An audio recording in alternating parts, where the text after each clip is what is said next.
September 11th, 2001 is a day we all know, and it's one we'll never get out of our heads. But that's what we're supposed to do. We're supposed to never forget those lost and those who helped save people on that dreadful day 22 years ago. Picture that you're an office worker. It's a typical day in New York City, and you're about to start work. It's about 20 minutes till it's 9. And then all of a sudden, you see an American Airlines 767 flying straight towards you. Sounds like a nightmare, right? That nightmare turned out to be a reality on that fateful day. The first plane that crashed by the terrorist. People are a bit confused and assume it's just an accident.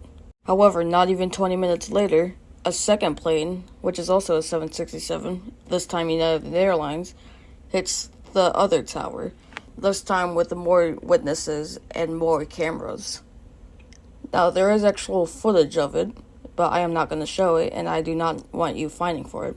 But if you do, I can't stress this enough, you will not like it. Meanwhile, at an elementary school in Florida, President George W. Bush is reading some children's books to the kids.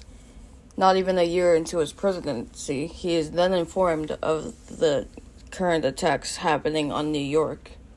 To keep himself safe, he has to quickly get out of there, climb aboard Air Force One, and then fly all the way to Washington, D.C., and then get into the White House. Meanwhile, while the towers collapse and all of this is happening, an American Airlines 757 takes off, and then terrorists manage to get control of the plane and then crash it into the Pentagon.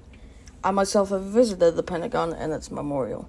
Tell you what, it's an incredible place, and the memorial is quite emotional.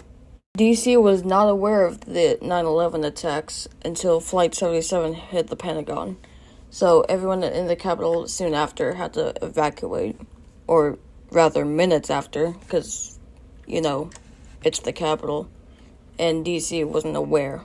Speaking of the Capitol, terrorists on a United Airlines 757 start getting control of the plane and heading straight for it. However, this time, passengers managed to get control of them and find a better solution to get rid of them. They crashed the plane into a field. Well, to quote Thunderbolt 1000T Siren Productions, how can this happen, and why did it happen? Well, Osama bin Laden was mentally insane after the U.S. used military bases on his home soil. Keep in mind, they were allies with his country at that time. And so, he attempted to explode the World Trade Center with some bombs.